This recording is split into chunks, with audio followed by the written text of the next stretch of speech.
Kami ay bumiyahe patungo sa Kawit upang tumungo sa Aguinaldo Shrine para makita at malaman ang mga istoryang nilalaman nito. Ang bayan ng Kawit na dating tinatawag na Cavite el Viejo ay isang unang klaseng bayan sa lalawigan ng Cavite. Ito ang pinakalumang bayan na naitatag ng mga Kastila sa lalawigan ng Cavite noong 1587. Sa bayang ito ay pinanganak si Emilio Aguinaldo, ang unang pangulo ng Pilipinas. Ito rin ang pook ng kanyang tahanan, ang Damba ng Aguinaldo, kung saan inihayag ang kalayaan ng Pilipinas mula sa pamamahala ng Espanyol noong July 12, 1898. Ang unang matatagpuan mula paglapag ng aming mga paa ay ang Aguinaldo Shrine. Makikita na agad dito ang bahay ni Emilio Aguinaldo at ang mga Espanyol na kasulatan sa labas nito.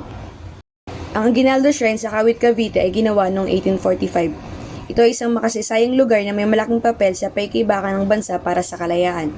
At ito rin ang lugar kung saan diniklara ang Deklarasyon ng Kalayaan ng Pilipinas noong 1898. Ngayon, ito ay isang tanyag na destinasyon ng turista at simbolo ng nasyonalismong Pilipino. Sa unang pagpasok ay makikita ang e-learning center kung saan maaaring magbasa ng aklat o mag-aral si General Emilio Aguinaldo.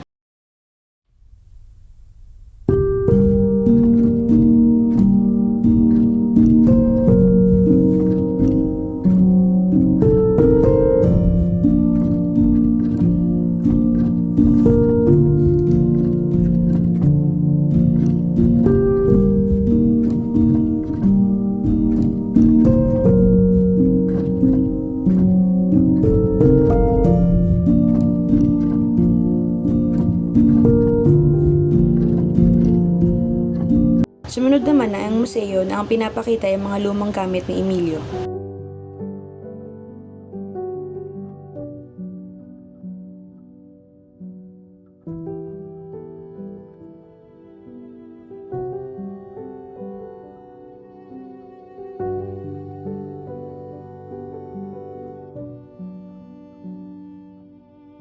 Piniserba ng pamahalaan ng mga gamit na ito upang ihayag sa mga tao ang mga pangyayari noong unang panahon. Bukas ito sa pampubliko dahil nais silang mamulat tayong lahat sa kung anong mayroon noong panahon ng mga Kastila.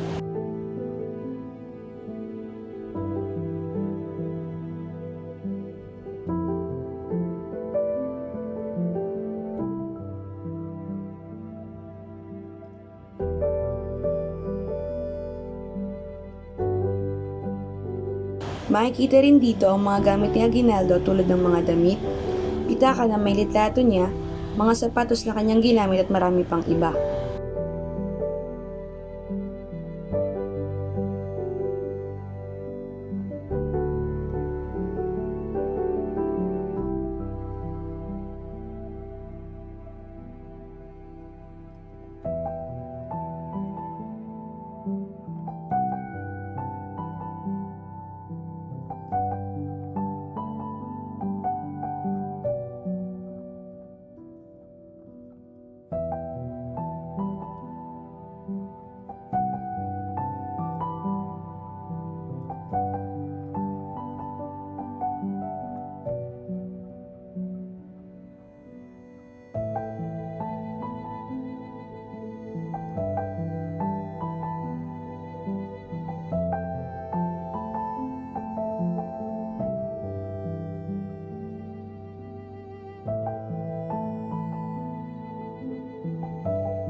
Mula sa pag-akyat ng hagdan na ikalawang palapag, sa bandang kanan na daan ay makikita ang tanggapan ng mga bisita, salas at ang piano sa gitna.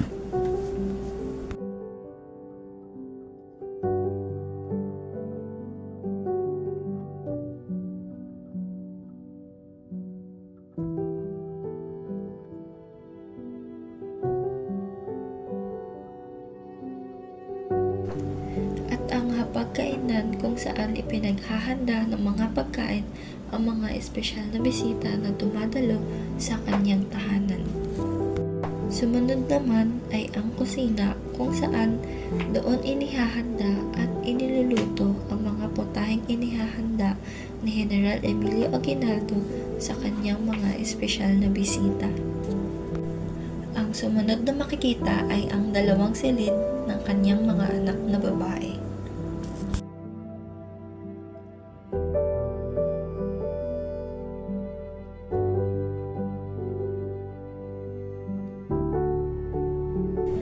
Sumunod naman ay ang kanilang silid ng kanyang asawa. Mula sa ikalawang palapag, may hagdanan na sa pagbaba ay makikita ang ipinaglibingan ni General Emilio Aguinaldo. Pwede niyo po kami kwentuhan about sa place po ng Aguinaldo Shrine? Well, technically, yung bahay kasi, this was built in 1845 for the parents of General Emilio Aguinaldo. So, yung structure natin, this is a 179-year-old structure na nakatayo pa. We still have the original wood for the house, tapos yung mga gamit natin sa loob, original na gamit pa rin talaga ng family. What kind tsaka of ni wood General. po yung ginamit? Meron po tayo dyang nara, may kamagong. Meron pong, dalawang klase po yung nara na meron tayo dyan. Tapos kamagong. Tapos yung staircase ay ipil wood. So, mostly mga hardwood siya ng Philippines. Tapos mga, ginagamit din siya noon sa paggawa ng mga galyon tsaka mga barko dati. Kasi meron tayo dyang mga, what do you call this? Yung paggawaan ng mga galyon dati sa Cavite City. Yon. Tapos yung bahay, meron siyang 1,300 square meters na floor area. So, we have 7 floors for the shrine. So, itong shrine na to, or itong bahay na to, dito din pinanganak si General Emilio Aguinaldo, March 22, 1869. So, kung nabubuhay siya ngayon, 155 years old na siya sa March 22. Then, yung house din, ang naging site ng Declaration ng Independence natin, June 12, 1898. And then, sa bahay na to, since kasi si General Emilio yung pang-7 sa 8 magkakapatid, so siya yung nakamana ng bahay at lupa. So, originally, yung lupa nila is about, kulang-kulang 3 hectares yung laki. Tapos, yung donated land, yung nasa loob ng ating walls, yung perimeter wall, this is about 7,000 square meters. So, yan yung, nung 1 year bago siya namatay, 1963, siya mismo yung nakasign doon sa deed of donation para i-donate siya sa government. Tapos, bago niya to dinonate sa government, noong kasi syempre, di ba, ginawa siya 1845. So, noon, bahay kubo lang siya talaga, made of wood and thatch materials. 1849, pinalagay nila yung limestone wall sa ilalim para masarado yung silong nila. And then, late 1890s hanggang 1920, unti-unti idinagdag tong left wing kasama yung tore. So, ito yung nagsilbi ngayon na kwarto ng mga anak na babae at saka lalaki ni General Aguinaldo. So, yung mga girls nandun sa left wing, yung mga boys nasa 4th and 5th floor. Tapos, yung bahay din, na-withstand niya na yung 3 wars. Philippine Revolution, Philippine-American War, tapos yung Second World War. Okay. Ayan. So, dito yan siya nakatira si Itong General. pinakabahay po nila before kay sa pamilya po Sa talaga. parents niya. Sa parents niya Tapos po talaga. naman na niya. Tapos, sa kanya po dinonate sa Siya government. nag-donate sa government. Tapos 1920 rin, nung pinalagay ni General Emilio Aguinaldo yung lahat ng mga insignias, yung mga symbols, sa loob at labas ng bahay about the Philippines and about the revolution. Kasi, ang gusto niya, pag once na ma-donate niya yung bahay sa gobyerno at napuntahan siya ng mga tao, yung mga tao na pupunta doon sa house, maaalala natin o mareremember natin yung mga tao na nagbuwis ng buhay during the wars, kilala man sila o hindi. At sana ma-perpetuate talaga nung bahay yung spirit ng revolution nung 1896. Okay.